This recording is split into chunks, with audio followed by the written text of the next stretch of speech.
ಸಿದ್ದರಾಮಯ್ಯನವರ ದಿಲ್ಲಿ ಪ್ರಯಾಣದ ಗುಟ್ಟು ವಾರ್ತೆ ಮಾಡ್ತಾ ಇದೆ ರಟ್ಟು. ನೋಡಿ, ಇವತ್ತು ಇದ್ದಕ್ಕಿದ್ದಾಗೆ ಮುಖ್ಯಮಂತ್ರಿ ಸಿದ್ದರಾಮಯ್ಯನವರು ದೆಹಲಿಗೆ ದಿಢೀರಂತ ಹೋಗ್ಬಂದರು. ಏನು ವಿಷಯ ಅವರು ದೆಹಲಿ ಪ್ರಯಾಣದ? ನೋಡಿ, ಎದುರುಗಡೆ ಅಧಿಕೃತವಾದಂಥ ಒಂದು ಕಾರ್ಯಕ್ರಮ ಇರುತ್ತೆ, ಎಲ್ಲರೂ ಹಾಗೆ ಹಾಕೊಂಡು ಹೋಗೋದು. ಆದರೆ ಹಿನ್ನೆಲೆಯಲ್ಲಿ ತೆರೆಯ ಹಿಂದೆ ಬಿಹೈಂಡ್ ದಿ ಸ್ಕ್ರೀನ್ ಬೇರೆದೇ ಅಜೆಂಡಾ ಇರುತ್ತೆ. ಆ ಅಜೆಂಡಾ ಇದೆಯಲ್ಲ, ಅದೇ ಬಹಳ ಮುಖ್ಯ. ರಾಜಕೀಯವಾಗಿ ಯಾವ ಹೆಜ್ಜೆಯನ್ನು ಇಡ್ತಿದ್ದಾರೆ, ಏನು ಮಾಡ್ಲಿಕ್ಕೆ ಹೊರಟಿದ್ದಾರೆ, ಏನು ಆಗ್ತಾ ಇದೆ, ಹೈಕಮಾಂಡ್ನ ನಿಲುವೇನಿದೆ, ಅದಕ್ಕೆ ಇವರ ಉತ್ತರ ಏನಿದೆ, ಹಾಗೂ ಇವರು ಯಾವ ದೂರನ್ನ ಕೊಡ್ಲಿಕ್ಕೆ ಹೋಗಿದ್ದಾರೆ, ಇವೆಲ್ಲವೂ ಕೂಡ ಬಹುಶಃ ಈ ಭೇಟಿಯ ಹಿನ್ನೆಲೆಯಲ್ಲಿ ಬಹಳ ಮುಖ್ಯ.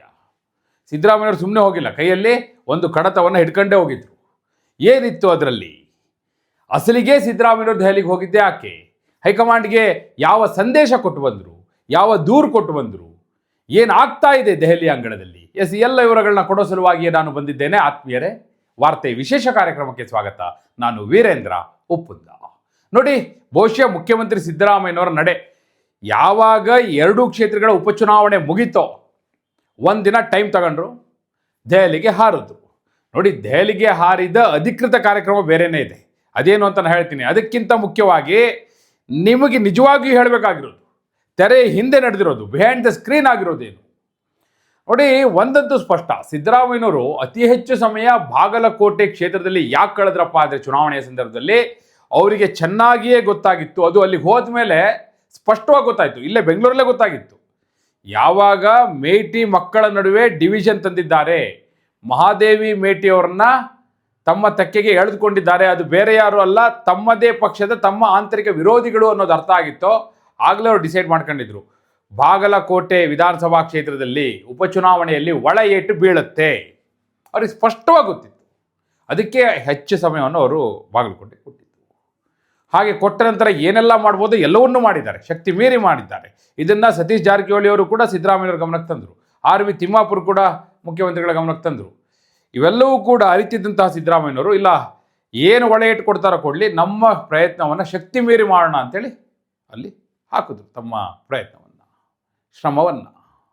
ಆಯಿತು, ರಿಪೋರ್ಟ್ ತರಿಸ್ಕೊಂಡ್ರು, ಎಲ್ಲ ಬೂತ್ಗಳಿಂದ ಮಾಹಿತಿಯನ್ನು ತರಿಸ್ಕೊಂಡ್ರು. ಸಿದ್ದರಾಮಯ್ಯನವರಿಗೆ ಏನು ಎಲ್ಲ ಕೇಕ್ ವಾಕ್ ಅನ್ನುವಂಥ ರಿಸಲ್ಟಲ್ಲಿ ಇಲ್ಲ ಅನ್ನೋದು ಕ್ಲಿಯರಾಗಿ ಗೊತ್ತಾಯಿತು. ಏನಾಗ್ತಾ ಇದೆ, ಪರ್ಸಂಟೇಜ್ ಯಾವ ರೀತಿ ಆಗಿದೆ, ಯಾವ್ಯಾವ ಬೂತಲ್ಲಿ ಎಲ್ಲೆಲ್ಲಾಗಿದೆ, ತಾವು ಎಲ್ಲಿ ಹೋಪ್ ಇಟ್ಕೊಂಡಿದ್ವಿ ಅಲ್ಲೇನಾಗಿದೆ, ಇವೆಲ್ಲವನ್ನು ಕೂಡ ಮಾಹಿತಿಯನ್ನು ಕಲೆ ಹಾಕಿಕೊಂಡ ನಂತರವೇ ದೆಹಲಿಗೆ ಹೋಗಿದ್ದು. ಹಾಗೂ ಒಂದು ಕಡತದೊಂದಿಗೆ ಹೋದರು ಅಂತ ಹೇಳಿದೆ. ಸುಮ್ಮನೆ ಹೋಗಿಲ್ಲ. ಇನ್ನು ಫ್ಯಾಕ್ಟ್, ಸಿದ್ದರಾಮಯ್ಯನವರು ಹೈಕಮಾಂಡ್ಗೆ ಒಂದಷ್ಟು ವಿಚಾರಗಳನ್ನ ಗಮನಕ್ಕೆ ತರಲೇಬೇಕಾಗಿದೆ. ಯಾಕಂದರೆ ಮೇ 4ರ ನಂತರ ಸಿನಾರಿಯೋ ಚೇಂಜ್ ಆಗುತ್ತೆ. ಅವ್ರಿಗೆ ಚೆನ್ನಾಗಿ ಗೊತ್ತು. ಏನಿದೆಯೋ ಅದಕ್ಕೂ ಮೊದಲೇ ಫೌಂಡೇಶನ್ ರೆಡಿ ಮಾಡಬೇಕು, ವೇದಿಕೆ ಸಿದ್ಧಪಡಿಸಬೇಕು, ಏನೆಲ್ಲ ಹೈಕಮಾಂಡ್ಗೆ ಹೇಳಬೇಕು ಮೇ 4ರ ಒಳಗಾಗಿ ಹೇಳಬೇಕು. ಮೇ 4ರ ನಂತರ ಫಲಿತಾಂಶವನ್ನು ಆಧರಿಸಿ ಅಭಿಪ್ರಾಯಗಳು ಬದಲಾಗುತ್ತೆ, ಭಾವನೆಗಳು ಬದಲಾಗುತ್ತೆ, ನೋಡುವ ರೀತಿ ಬದಲಾಗುತ್ತೆ. ಇದೆಲ್ಲವನ್ನು ಕೂಡ ಅರ್ಥ ಮಾಡ್ಕೊಂಡಿರೋದ್ರಿಂದಲೇ ಸಿದ್ದರಾಮಯ್ಯನವರು ಈಗಲೇ ಹೋದರು. ಈಗಲೇ ಕಡತವನ್ನು ತೆಗೆದುಕೊಂಡೇ ಹೋದರು. ಏನಿತ್ತು ಆ ಕಡತದಲ್ಲಿ? ಸಿದ್ದರಾಮಯ್ಯನವರು ಏನನ್ನ ಹೈಕಮಾಂಡ್ಗೆ ಮುಟ್ಟಿಸಿ ಬಂದರು, ಯಾವ ಸಂದೇಶವನ್ನು ಕೊಟ್ಟರು, ಅದು ಇಂಪಾರ್ಟೆಂಟ್. ನೋಡಿ, ಅವರು ಅಧಿಕೃತವಾಗಿ ಹೋದಂಥ ಕಾರ್ಯಕ್ರಮ ಬೇರೆ ಇದೆ. ಏನಂದರೆ CWC ಮೀಟಿಂಗ್ ಇತ್ತು, ಕಾಂಗ್ರೆಸ್ ವರ್ಕಿಂಗ್ ಕಮಿಟಿಯದ್ದು. ಅಂದರೆ ಕಾಂಗ್ರೆಸ್ ಪಕ್ಷದ ರಾಷ್ಟ್ರೀಯ ಮಟ್ಟದ ನೀತಿ ನಿರೂಪಣೆಗಳನ್ನ ಅಂತಿಮಗೊಳಿಸುವಂತಹ ಒಂದು ಸಭೆ ಯಾವುದಪ್ಪ ಅಂದರೆ ಅದು CWC. ಈಗ ನಾರಿ ಶಕ್ತಿ ವಂದನ್ ಅದರ ಬಗ್ಗೆ ವಿಶೇಷವಾದ ಅಧಿವೇಶನವನ್ನು ಕರೆದಿದ್ದಾರಲ್ಲ. ಮಹಿಳಾ ಮೀಸಲಾತಿ ಜಾರಿಯ ಹಿನ್ನೆಲೆಯಲ್ಲಿ 2011ರ ಜನಗಣತಿಯನ್ನು ಆಧರಿಸಿ ಕ್ಷೇತ್ರಗಳ ಪುನರ್ವಿಂಗಡಣೆ ಮಾಡಿ ಮಹಿಳಾ ಮೀಸಲಾತಿ ಜಾರಿ ಮಾಡೋದು ಅಂತ ಕೇಂದ್ರ ಸರ್ಕಾರ ಹೊರಟಿದೆಯಲ್ಲ, ಅದಕ್ಕೆ ನಮ್ಮ ನಿಲುವೇನಾಗಿರಬೇಕು, ಅದರ ಪರವಾಗಿರಬೇಕು, ವಿರೋಧವಾಗಿರಬೇಕು, ಇವೆಲ್ಲವನ್ನು ಕೂಡ ಆಲೋಚನೆ ಮಾಡಿಕೊಂಡು ಈಗ ಹೈಕಮಾಂಡ್ ಒಂದು ತೀರ್ಮಾನವನ್ನು ತೆಗೆದುಕೊಳ್ಳೋ ಸಲುವಾಗಿ ಈ ಸಭೆಯನ್ನು ಕರೆದಿದೆ. ಸಿದ್ದರಾಮಯ್ಯನವರು ಕೂಡ ಮುಖ್ಯಮಂತ್ರಿಗಳಾಗಿರೋದ್ರಿಂದ, ಕರ್ನಾಟಕದಲ್ಲಿ ಕಾಂಗ್ರೆಸ್ ಶಾಸಕಾಂಗ ಪಕ್ಷದ ನಾಯಕರಾಗಿರೋದ್ರಿಂದ ಅವರು ಕೂಡ CWC ಮೆಂಬರ್ ಇದ್ದಾರೆ, ಅವರು ಹೋಗಿದ್ದಾರೆ.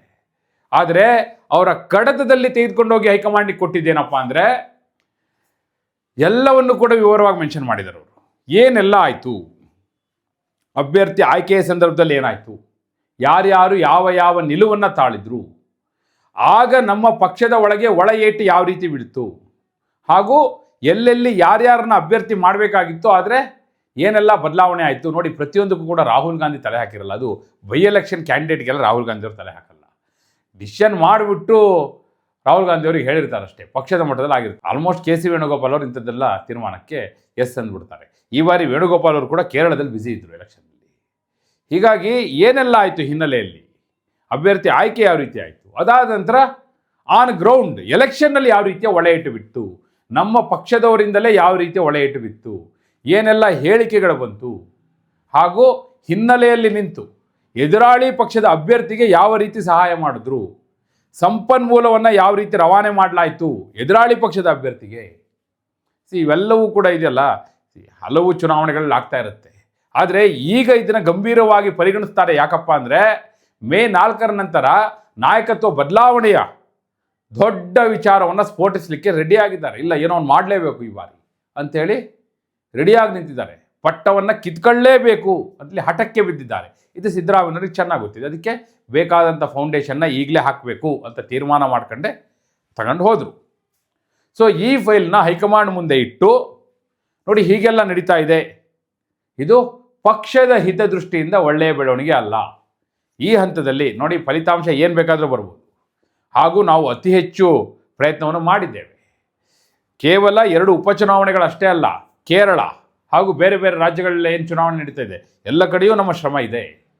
ಆದರೆ ಪಕ್ಷದೊಳಗೆ ಪಕ್ಷದ ನಾಯಕರೇ ಪಕ್ಷದ ಅಭ್ಯರ್ಥಿಗೆ ಒಳಏಟನ್ನು ಈ ರೀತಿ ಕೊಡುವಾಗ ಯಾವುದೇ ಒಂದು ದೊಡ್ಡ ತೀರ್ಮಾನವನ್ನು ಹೈಕಮಾಂಡ್ ತೆಗೆದುಕೊಳ್ಳಲಿಕ್ಕೆ ಇದು ಸೂಕ್ತವಾದ ಸಮಯ ಅಲ್ಲ. ಅಲ್ಲಿಗೆ ಮೇ 4ರ ನಂತರ ಹೈಕಮಾಂಡ್ ಏನೇ ತೀರ್ಮಾನ ತೆಗೆದುಕೊಳ್ಬೇಕಿದ್ರು ಈ ರಿಪೋರ್ಟನ್ನು ಗಮನಿಸಬೇಕಾಗುತ್ತಲ್ಲ, ಈ ಕಡತವನ್ನು ಓದ್ಕೋಬೇಕಾಗುತ್ತಲ್ಲ, ಅದಾದ ನಂತರವೇ ಡಿಸ್ಕಷನಿಗೆ ಕೂರಬೇಕಾಗುತ್ತಲ್ಲ. ಮತ್ತು ಏಕಾಏಕಿ ಏನೋ ತೀರ್ಮಾನ ತಗೊಂಡು ಮಾಡ್ಲಿಕ್ಕೆ ಆಗೋದಿಲ್ವ? ಹೇಗೆ ಆದರೂ ರಾಹುಲ್ ಗಾಂಧಿ ಅವರು ಸಿದ್ದರಾಮಯ್ಯನವರ ವಿಚಾರದಲ್ಲಿ ರಾತ್ರೋರಾತ್ರಿ ಯಾವುದೋ ನಿರ್ಣಯವನ್ನು ತೆಗೆದುಕೊಳ್ಳಲ್ಲ. ಸ್ಟಿಲ್ ಏನು ಮುನ್ನೆಚ್ಚರಿಕೆ ವಹಿಸಬೇಕೋ ಅದನ್ನು ಸಿದ್ದರಾಮಯ್ಯನವರು ವಹಿಸಿದ್ದಾರೆ. ಯಾಕಂದರೆ ಡಿ ಕೆ ಶಿವಕುಮಾರ್ ಅವರು ಪದೇ ಪದೇ ಒಂದು ಮಾತು ಹೇಳ್ತಿದ್ದಾರೆ, ಹೋದಲ್ಲಿ ಬಂದಲ್ಲಿ ಹೇಳ್ತಾ ಇದ್ದಾರೆ.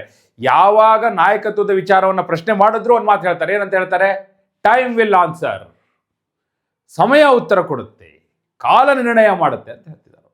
ಆ ಕಾಲ ಬರುವ ಮೊದಲೇ ಕಾಲಕ್ಕೆ ಇವರು ಕೀಲಿ ಕೈನ ಕೊಟ್ಟು ಅದನ್ನು ತಮ್ಮ ಕೈಯಲ್ಲಿ ಇಟ್ಕೊಳ್ಳುವಂಥ ವ್ಯವಸ್ಥೆಯನ್ನು ಮಾಡಿಕೊಂಡಿದ್ದಾರೆ ಸಿದ್ದರಾಮಯ್ಯನವರು. ನೋಡಿ, ಇದು ಪ್ರಾಕ್ಟಿಕಲಿ ಎಷ್ಟು ವರ್ಕ್ ಆಗುತ್ತೆ ಆಗಲ್ಲ. We have to wait and see. May 4ರ ನಂತರ ಹೈಕಮಾಂಡ್ ಬರೀ 2 ಉಪಚುನಾವಣೆಗಳ ರಿಸಲ್ಟ್ನ ನೋಡಿ ತೀರ್ಮಾನ ಮಾಡೋದಿಲ್ಲ.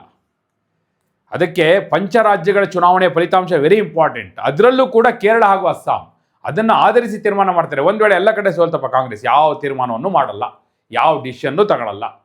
ಸದ್ಯಕ್ಕೆ ಕರ್ನಾಟಕದಲ್ಲಿ ಅಧಿಕಾರ ಉಳಿಸ್ಕೊಂಡು ಮುಂದಿನ 2029ರ ಲೋಕಸಭಾ ಚುನಾವಣೆ ಅವರಿಗೆ ಮುಖ್ಯ.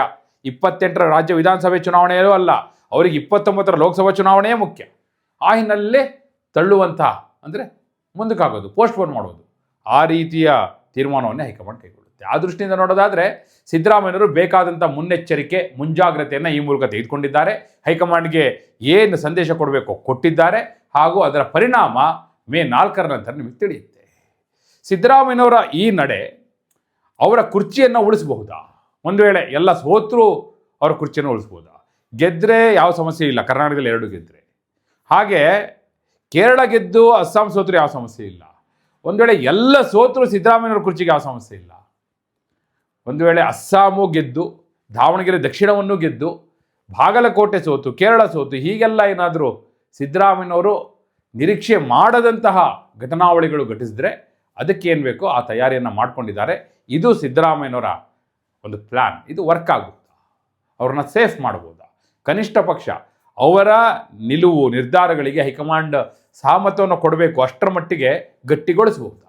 ಕಾಂಗ್ರೆಸ್ನ ಈ ಶೀತಲ ಸಮರದಲ್ಲಿ ಗೆಲ್ಲೋರು ಯಾರು? ಸಿದ್ದರಾಮಯ್ಯನವರು, ಡಿ ಕೆ ಶಿವಕುಮಾರ್ ಅವರು? ನಿಮ್ಮ ಅಭಿಪ್ರಾಯವನ್ನು ಕಮೆಂಟ್ ಮೂಲಕ ತಿಳಿಸಿ. ಹಾಗೆ ನೀವಿನ್ನು ವಾರ್ತೆ ಚಾನಲ್ನ ಸಬ್ಸ್ಕ್ರೈಬ್ ಮಾಡಿಲ್ಲ ಅಂದರೆ ಈಗಲೇ ಸಬ್ಸ್ಕ್ರೈಬ್ ಮಾಡಿ. ಧನ್ಯವಾದ.